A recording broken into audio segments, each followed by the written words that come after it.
I'm going to show you how to get so much better at pro clubs. If you're new here on this channel, what are you doing? Subscribe. Okay, it fucking switched screens. Oh my god, he's done it! That's hilarious. He doesn't know how he's done that, by the way. That is so lucky. Over the years, we've gone 100 and 0, 200 and 0, 300 and 0 on pro clubs, and I'm going to show you guys all the best tips to never lose again. The best builds is obviously going to help you, and right here we show you them. At the moment, I'm playing in striker. I'm level 99, playing in left wing, not the striker position, because it's so much better, and we've got videos specifically catered to tell you guys everything you need to do to set up a build, so check them out, and make sure your teammates are using the same ones, whether they're playing in DM, Cam, we've got them all here on the channel.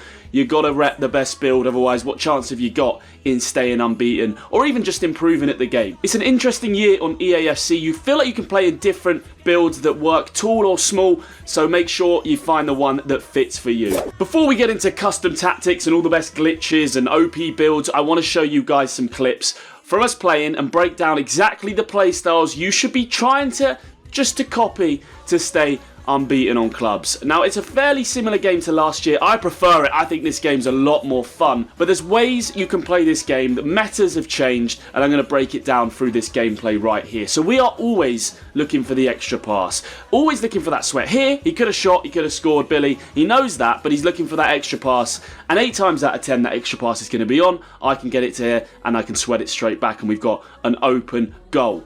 Being aggressive in the any position, and we'll get onto the best custom tactics after this, is going to help you guys. I feel like sitting off in defence isn't the way this FIFA. If you're playing in the any position, and I know some of you hate it, be aggressive. We won the ball high there, and we ended up scoring from it. And there, as a direct example in the same game, if he just passed that ball across, he scores a goal, and he costs himself.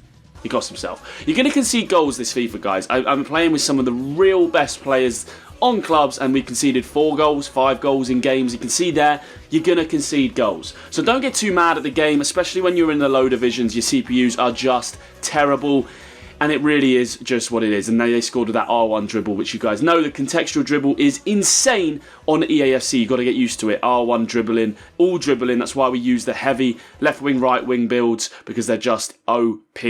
Extra passes though there, you can see, help us to get a goal back, and something that so many of you guys know that I bang on about all the time is time finishing. I'm going to show you all the settings later in this video that will help: camera settings, player settings, analog sprints on or off. But if you don't green time things and you miss, I feel like you can't really complain.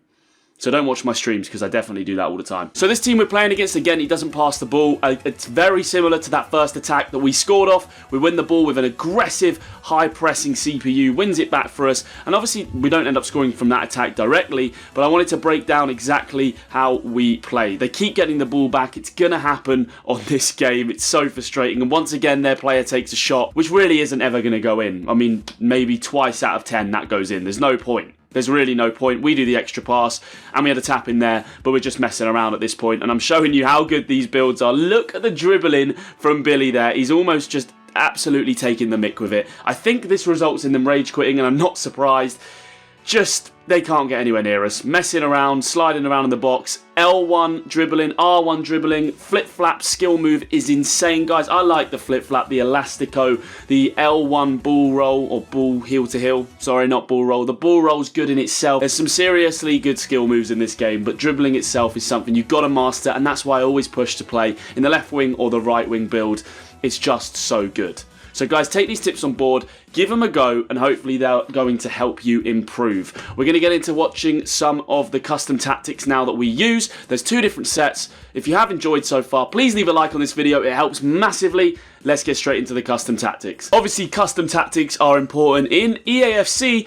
Not so much in clubs, but I'm going to show you just the quick tactics that we use. So if we're playing 4-1-2-1-2 or 5-2-1-2, this tactic 1 and 2, ignore the bottom 3. They're just there, completely irrelevant. Let me show you how we set up. So we'll put ourselves in balance with the depth on 71. That's pretty much the only change we'll make in this formation. And then what we'll do in the player instructions is make sure that Fernandez, our left back, and Ito, our right back, both stay back whilst attacking. And if you really wanted to as well, Vasella and DM you could have on stay back whilst attacking as well. Those are pretty much the only things we do with the 71 depth, and that's the exact same if we're playing a 5-2-1-2. So Grob and Peltier there would be on stay back.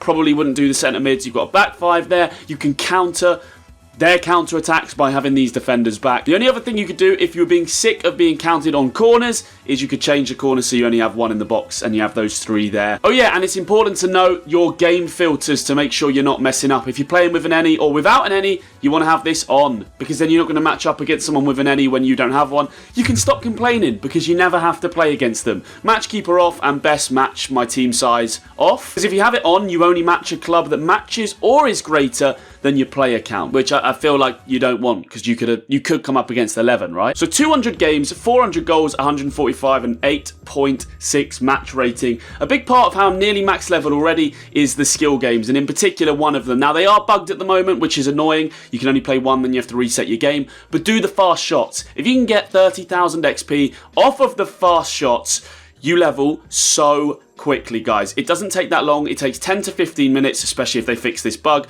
Just smashing the ball in off these targets. So we've got 29,000 there. Like I said, it's bugged at the moment. So you get this screen. Let's talk about game settings, cameras, and all of those important things. So you want to copy exactly what you see on screen. Assisted shot, which you might think, why? Trust me, if you put it on semi, the ball's going absolutely anywhere. Semi, assisted, assisted. Just copy these exactly. I promise you this is the best settings for you guys to play on clubs. Important to make sure you've got analog sprint off, otherwise it's going to make you slower. Coming into camera, there's 2 options, tele-broadcast or co-op. A lot of people play co-op and it's good. I don't see why you wouldn't, especially if you're playing in midfield or maybe if you're playing in any. But I just like tele-broadcast. I feel a little bit closer to the action. I do have the zoom on 1, so it's the most zoomed out it can be on the Pro Clubs angle. Power shot you can turn off if you're getting annoyed with that zoom in when people do the L1R1 shoot. Visual, this is just preference. I've made it so that I've turned the big thing in the top right hand corner off where it comes up with like your match rating and your name and your and all those boosts along the top.